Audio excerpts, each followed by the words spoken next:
¿Qué significa ser árabe?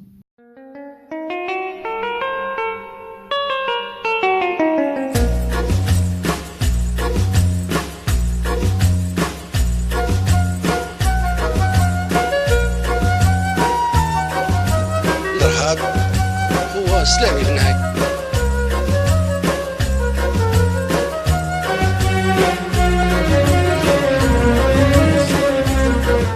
Ahlan wa sahlan, bienvenidas, bienvenidos a una nueva entrega de Madarabism. Si recordáis, en el anterior episodio estuvimos hablando del orientalismo y qué perspectiva es necesario adoptar a la hora de acercarnos a cualquier civilización diferente a la nuestra. En este caso, como este es un canal enfocado hacia el arabismo, pues vamos a utilizar dicha perspectiva para estudiar lo árabe. Pero, ¿qué es lo árabe? O bueno, ¿quiénes son los árabes? Y es que es una pregunta interesante porque bajo el término mundo árabe englobamos un extenso territorio que va desde la costa atlántica de África, en Marruecos y Mauritania, hasta Asia Occidental, en el extremo más oriental, ¿no?, de la península arábiga, en lo que es el sultanato de Omán. Ahora bien, yo creo que sería un engaño muy descarado, ¿no?, el pensar que va a existir una homogeneidad social, cultural o confesional, una homogeneidad general, ¿no?, en este vastísimo territorio. Y es que, digo yo, que tendrá que ver el Reino de Arabia Saudí, que es patrocinador de un islam muy tradicional y muy conservador, con Líbano, un estado donde un buen porcentaje de la población profesa el cristianismo. También es la sociedad beduina de Libia comparable a sus vecinos egipcios, quienes viven la mayor parte de ellos en El Cairo, la ciudad más grande de todo el continente africano. E incluso he escuchado a veces que lo árabe es una etnia, es una raza, ¿no? Y digo yo, que son iguales los marroquíes, que históricamente han estado en contacto con los bereberes, que los iraquíes o los sirios, que asimismo han estado en contacto con los kurdos, o los sudaneses, que se parecen bastante a la gente del África negra.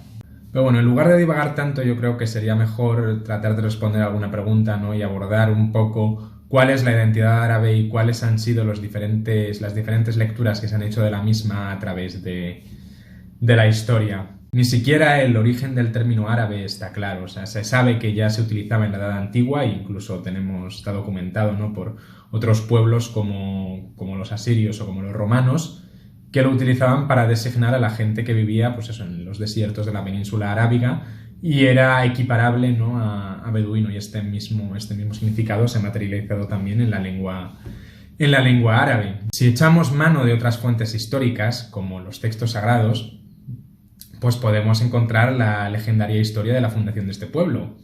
Se dice que ellos son los descendientes de Sem, uno de los hijos de Noé, quien fue el encargado, ¿no?, de repoblar la región geográfica que quedaba en el Medio Oriente, ¿no?, en lo que entonces se conocía como Canaán, y la península arábiga. Por lo tanto, los árabes van a ser un pueblo semita o semítico, al igual que los judíos, que además estos compartían históricamente, ¿no?, esta región de procedencia. Si bien los árabes estaban en el sur, en la península arábiga, los judíos tradicionalmente, ¿no?, ocuparon lo que ahora se conoce Palestina, pero que por aquel entonces se llamaba la tierra de Canaán. En los textos sagrados aparece también el episodio que explica, ¿no?, cómo ambos pueblos tomaron caminos diferentes y se asentaron en dos lugares distintos. Tenemos que remontarnos a Abraham, el patriarca, como sabéis, de las tres religiones, el judaísmo, el cristianismo y el islam, quien tenía varias esposas, ¿no? La oficial, por así decirlo, era Sará, quien era infértil, pero Dios, como seguramente sabréis, le concedió el milagro, ¿no?, y al final engendró un hijo al que llamó Isaac. Aún así, Abraham tenía más concubinas, una de ellas era Hagar, con quien había tenido un hijo varón también, y mayor que Isaac, que era Ismael. En un momento dado, ¿no?, pues Sara se pone celosa, teme, ¿no?, que Ismael suceda a Abraham como cabeza de la tribu y demás, y empieza a malmeterle un poco a Abraham sobre Hagar y su hijo, y lo que resulta al final, pues eso. Abraham decide que lo más sencillo es decirle a Hagar y a Ismael que se vayan y los destierra de la tribu, y estos pues se marchan hacia el sur, hacia hacia los desiertos de la península arábiga. Vagaron por allí durante años y en un momento dado, ¿no?, cuando ya llevan unos cuantos días sin haber encontrado una fuente de agua, pues Ismael se desmaya. Recordaros que era un niño, ¿no?, es todavía débil, tal. Y Hagar desespera, empieza a rezar, empieza a pedirle a Dios, al Dios que había concedido el milagro de Sara, ¿no?, pues que también la ayude a ella, ¿no?, y que salve a su hijo. Y está agonizante y empieza a dar una vuelta, ¿no?, por ese valle, por ese cerro en el que se ha desmayado Ismael, y da una vuelta implorando a Dios porque por favor ayude a su hijo, tal, pero no sucede nada. Da otra vuelta y no sucede nada. Da una tercera vuelta y nada. A la séptima vuelta brota del centro de este valle donde estaba una fuente de agua y claro, evidentemente esto es una señal divina, ¿no?, de que Dios no los ha abandonado y también se preocupa por el otro hijo de Abraham. Y se salvan y, pues eso, auspiciados por este milagro, deciden asentarse allí, formando, ¿no?, un pequeño asentamiento que con el tiempo terminará convirtiéndose en la ciudad de la Meca.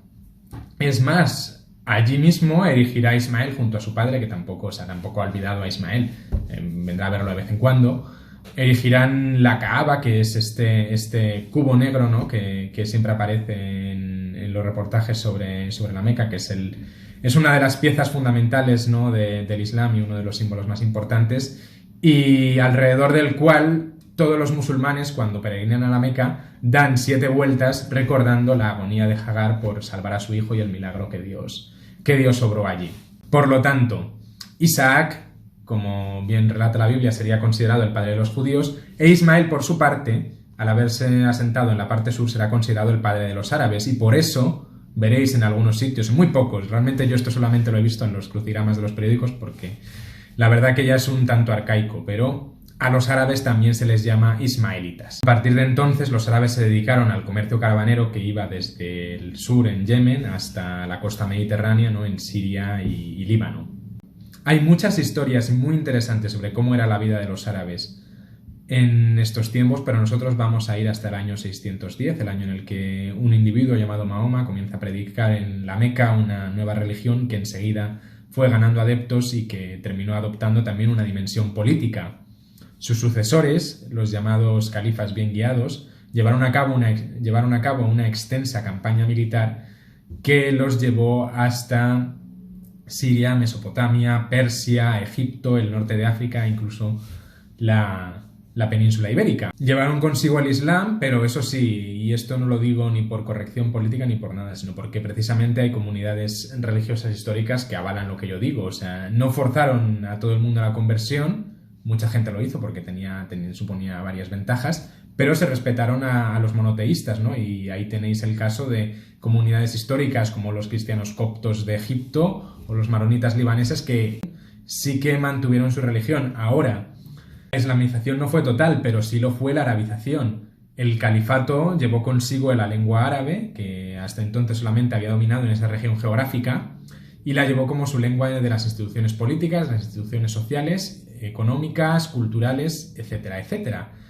Se necesitaba un poder central muy, muy, muy, muy fuerte para hacer perdurar, ¿no?, la unión de este vastísimo territorio, y fue cuestión de tiempo que se fuera desmembrando en lo que en árabe se conoce como la época de la decadencia.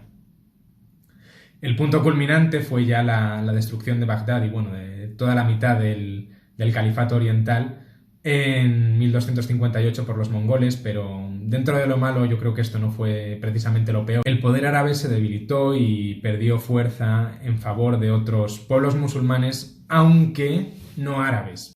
El caso que seguramente todos conocéis es el de los otomanos, este pueblo túrquico que provenía de Asia Central y que desde la península anatólica, desde Turquía, fue capaz de rescatar el califato y reunificarlo hasta prácticamente el siglo XX con el final de la Primera Guerra Mundial, en el que fue derrotado. Ahora bien, pese a la existencia del Islam como elemento unificador de este imperio, los árabes no se sintieron del todo integrados en él. Y cuando llega, como hablábamos en el anterior vídeo, cuando llega Napoleón y se produce este choque cultural, ¿no?, entre ambas civilizaciones, una de las cosas que más sedujo a los árabes, igual que sedujo a los europeos en aquel entonces, fue el pensamiento nacionalista. Así pues, se estableció que la identidad árabe dependía de dos grandes pilares. Uno, la lengua árabe, y el segundo, la pertenencia a un gran estado árabe, un proyecto que quedaría truncado, como sabéis, con el reparto colonial de estos territorios. De todas maneras, con la descolonización se produjo en 1945 la fundación de un organismo internacional conocido como la Liga Árabe. Fue fundada por Egipto, Siria, Líbano, Irak, Jordania, Arabia Saudí y Yemen, y a ella se unieron posteriormente Libia, Sudán, Marruecos, Túnez, Kuwait, Argelia, los Emiratos Árabes Unidos, Bahrein, Qatar, Omán, Mauritania, Somalia, Palestina, eso sí, representada por la OLP, Djibouti y las Islas Comores.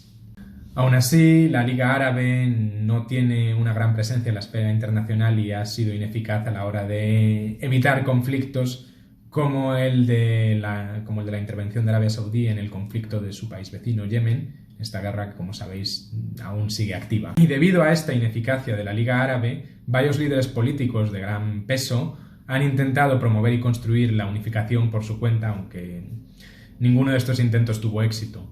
Los dos casos más célebres fueron el del panarabismo del egipcio Gamal Abdel Nasser y el Ba'ath sirio del señor Hafez al-Assad, padre del actual presidente del país, Bashar al-Assad. Sin embargo, yo creo que ya me estoy excediendo un poco de tiempo y creo que es mejor que hable de cada uno de ellos en vídeos más adelante y explique un poco allí ya en profundidad cuáles fueron los problemas, ¿no?, que se encontraron ambas iniciativas, ¿no?, y también el nacionalismo árabe en general.